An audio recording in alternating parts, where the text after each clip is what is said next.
Salut la team, bienvenue dans ce nouvel épisode de Hey Coach. Aujourd'hui, on va parler compléments alimentaires. Est-ce qu'ils sont nécessaires pour progresser ?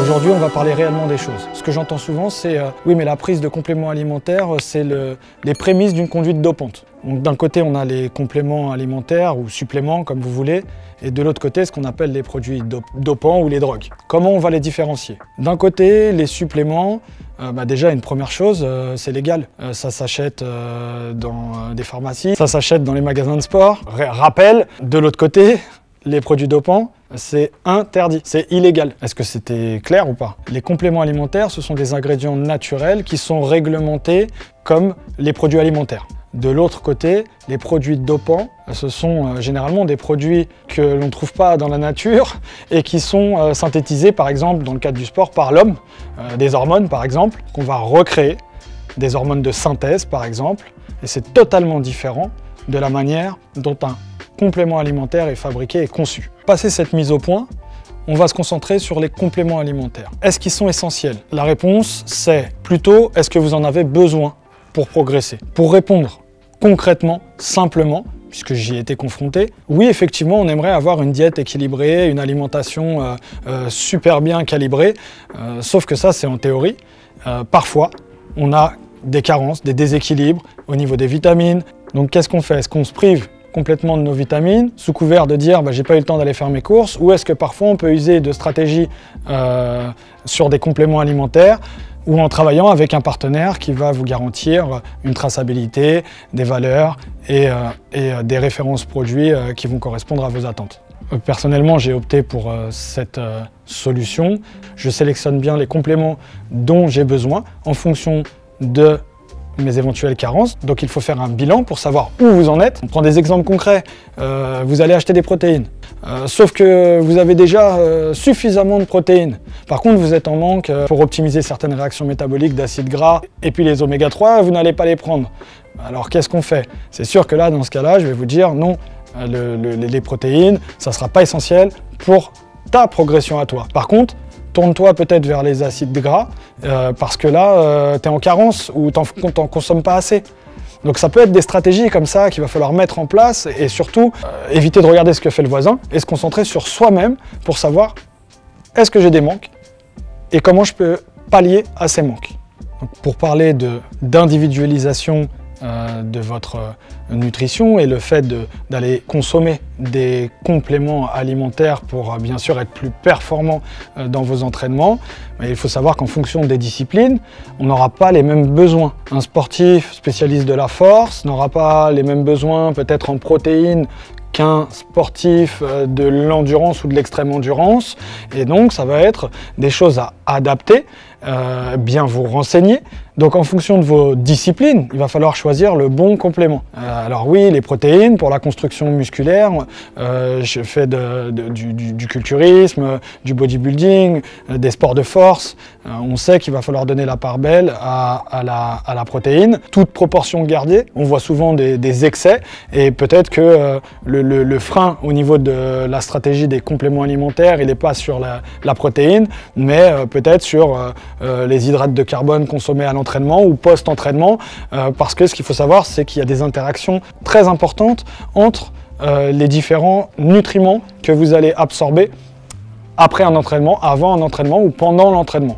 Donc, simplifier les choses en disant je prends uniquement des protéines, c'est sûr que ça va être gagnant, ça c'est faux.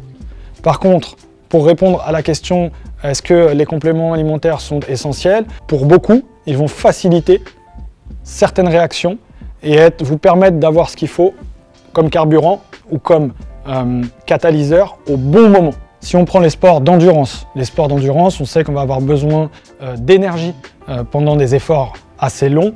Là, on va pouvoir aller vers des compléments alimentaires qui vont tourner autour des différentes formes de glucides qui vont permettre d'avoir de l'énergie et de prolonger l'effort sur le long terme.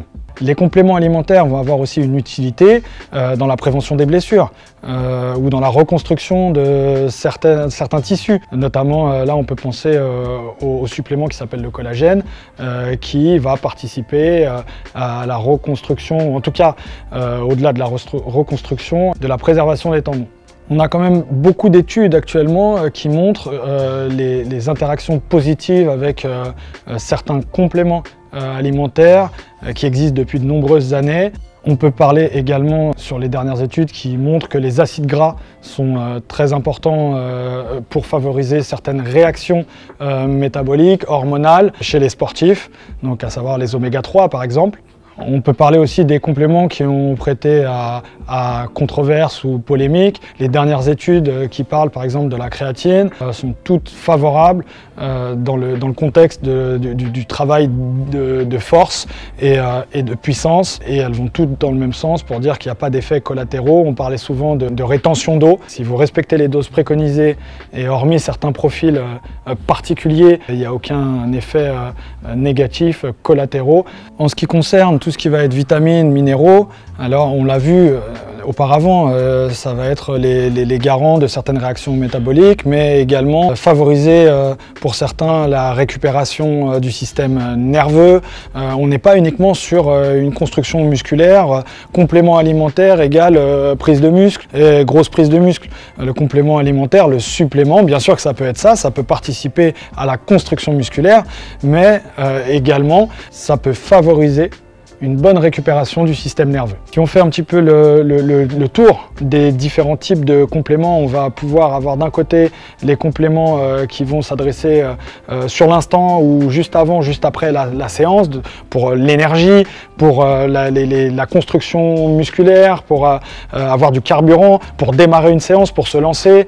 Et puis d'un autre côté, on va avoir plutôt les suppléments, compléments alimentaires qui vont être autour de l'optimisation du corps, de la prévention des blessures et enfin tout ce qui va être au niveau de la récupération, les mélanges de vitamines, minéraux et ce type de produits qui vont dans la micronutrition ou des éléments bien précis qui vont cibler les besoins des sportifs en matière de récupération. Pour conclure, on va parler du sport et du sportif. Le sportif a des besoins différents du sédentaire.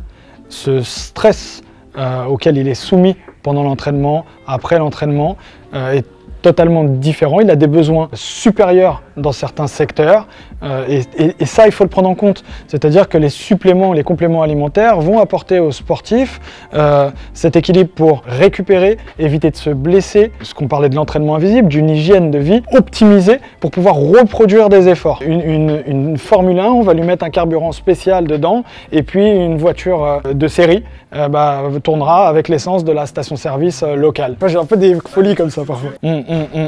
C'est une petite image, mais elle montre bien la différence entre le sportif qui va chercher la performance et des besoins qui sont totalement différents de ceux du sédentaire. Et puis la personne, monsieur et madame tout le monde, qui tous les jours a besoin aussi de certaines choses, mais en tout cas à des degrés différents. Donc bien choisir ses suppléments, ses compléments en fonction de son profil. Et on sait pertinemment qu'on a souvent certains besoins ou certaines carences et qu'on pourra aller chercher sur des suppléments, des compléments de qualité. Pour conclure, le sportif en tant que performeur a des besoins différents. C'est pour cela qu'il va falloir supplémenter avec les produits adaptés, les compléments alimentaires qui vont lui permettre de rester en bonne santé, de pouvoir optimiser ses séances et de prévenir les blessures. C'est déjà la fin de cet épisode. Je vous propose de vous abonner et on se retrouve très rapidement pour un nouvel épisode.